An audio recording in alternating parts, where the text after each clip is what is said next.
My name is Dana Amador.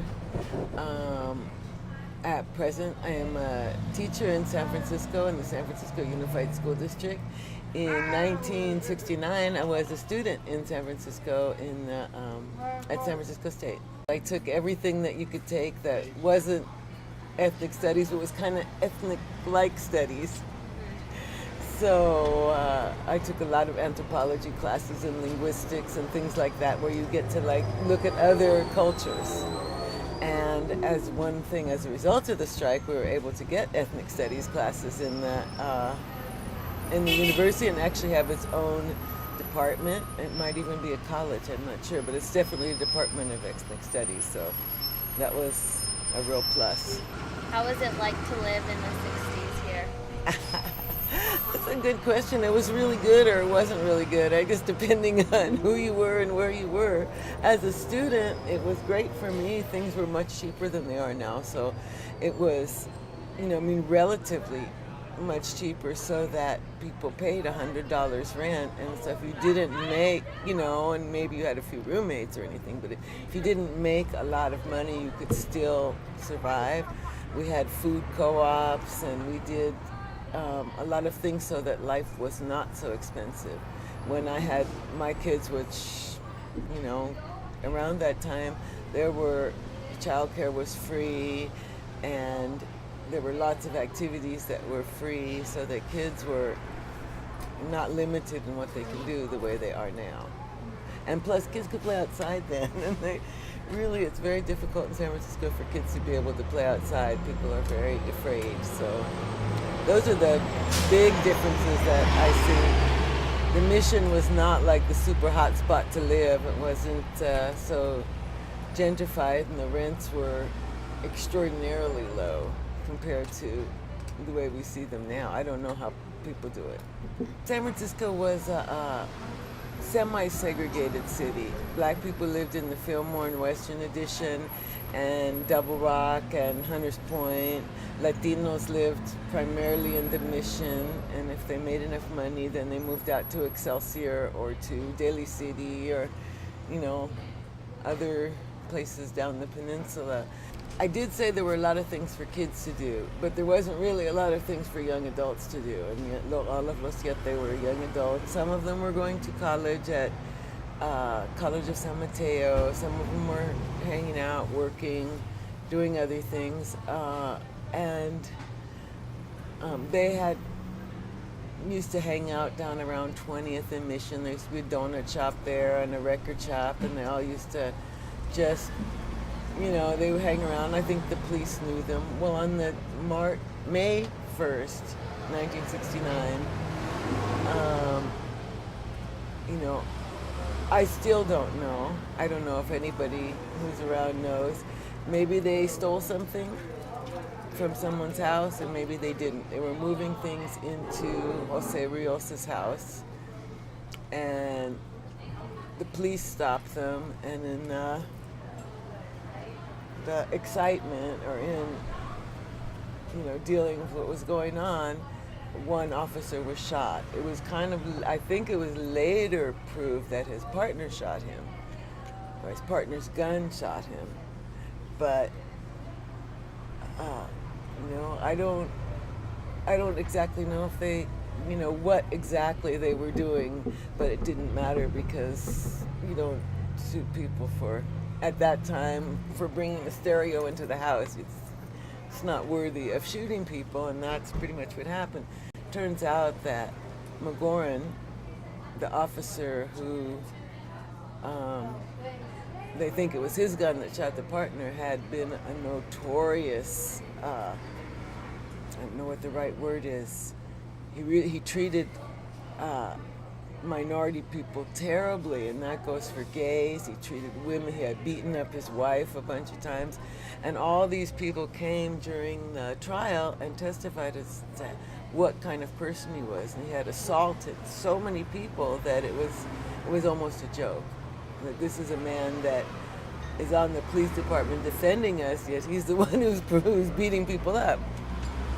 So that was what happened on the morning of May 1st. I personally knew about it, and I found out about it in a very bizarre way. My friends and I were attending a rally at the Federal Building. I think it was a Free Huey Newton rally, and he was one of the leaders of the Black Panther Party. And we were all down there, and because I don't like crowds, it made me really nervous. I was on the outside, and all these people were taking pictures everywhere. There were so many undercover people taking pictures, and I was just looking and checking out the windows of the building across the street. And I heard over the police radio, and they read all these names out saying they're all wanted for murder. And one of the people was a guy who was with me, Ralph Ruiz. And it turns out that our other friend Aaron had picked up all these guys, dropped some of them off at Jose's house or over there, dropped Ralph and some other people off at the demonstration. He had a big van. And so I said, Ralph, they're talking about you. They wanted you for murder, and he's right there with me. So, we knew he couldn't possibly be involved, but that was the beginning of their saga. I think it had a huge effect on the community because it was one of the first times that we fought back against police violence. So many people came out and wanted to do something. A lot of them because they knew one or more of the guys, and others because they've seen it. They saw it happen too many times, and they were really, really, really upset. This is just like one more thing because it was a huge police reaction. They overturned so many people's houses. They just went in and tried to get everybody to find them. And these guys were found about a week later down the coast in San Mateo or Santa Cruz. But anyhow, they were down the coast, and they were going to people's houses and hassling anybody who was young and Latino at the time had a chance of being picked up, being pulled over, having their house or their vehicle searched. And the people in the community said, just because we're brown doesn't mean we all look alike, and that we all do things like that. That what we had to do was try and find people who would represent them, and we really had pretty much zero money, but we had optimism. That's a good thing when you're young. You're always pretty optimistic. And we were really, really fortunate. We were very close with the Black Panther Party, and they provided probably one of the best lawyers San Francisco's ever seen. I don't know, nationally. I mean, he was an amazing figure. His name is Charles Gary. At the trial, my role was kind of publicity and to make sure that the families were taken care of, and the press was taken care of. Anybody that really needed to be in there was able to, and then we made sure that community people were able to go in, and we just kind of kept a line, and as people came and went, we adjusted things, but that made sure that we didn't want to be escandaloso, we wanted to have it be really well run. So having people there that controlled the line, and we did all these things voluntarily, then the police couldn't say we couldn't go in because it was too rowdy, and we really wanted to just keep it a community thing, and also keep it so well run that no one could criticize us for not keeping our people in check, pretty much. We had several different committees for different things that we were involved in. Like the Black Panther Party started a free breakfast for children program, and we started doing that too. We had one at St. Peter's, old St. Peter's School, and the other one was at St. John's by 16th and Valencia. So some people worked in the food program, and then we also had to get people to solicit food. So there were lots of folks who were going out and trying to get milk and eggs and different things. We got all kinds of interesting foods, and foods that we had no clue what they were, because people would donate a pallet of parsnips or something when we had no clue, but people were really good about donating food. And we also had, which was to me the most amazing thing, we started a free clinic because General Hospital went on strike, and we decided, well, if they're going to go on strike, we'll try to do something about it. And we had a number of young um, doctors who were interns and residents who wanted to do something. We had a few pharmacists and nurses and a dentist, and so it was kind of in a way like old movies. Let's have a clinic. Okay, let's have a clinic. And nobody knew how to do it or what to do, but we did do it. And we served a lot of people.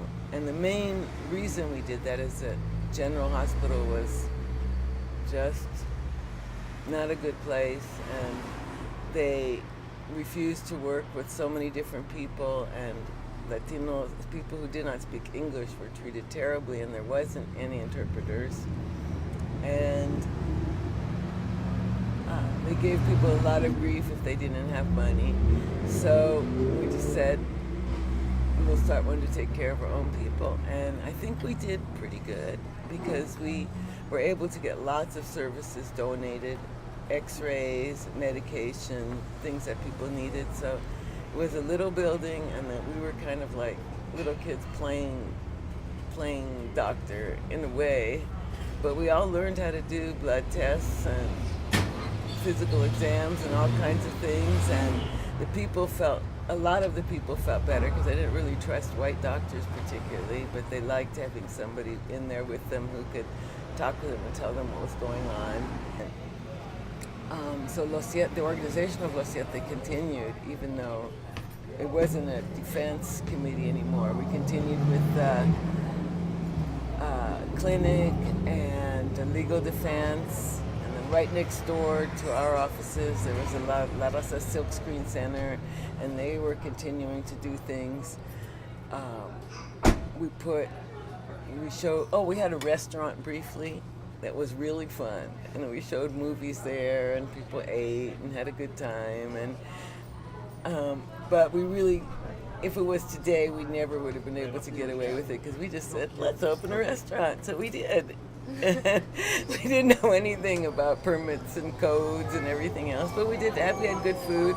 People donated food so we could keep this going. And then we used the back room for meetings, and the place next door was for our newspaper. And a lot of people actually a huge number of people kept working in the organization because they believed in the politics.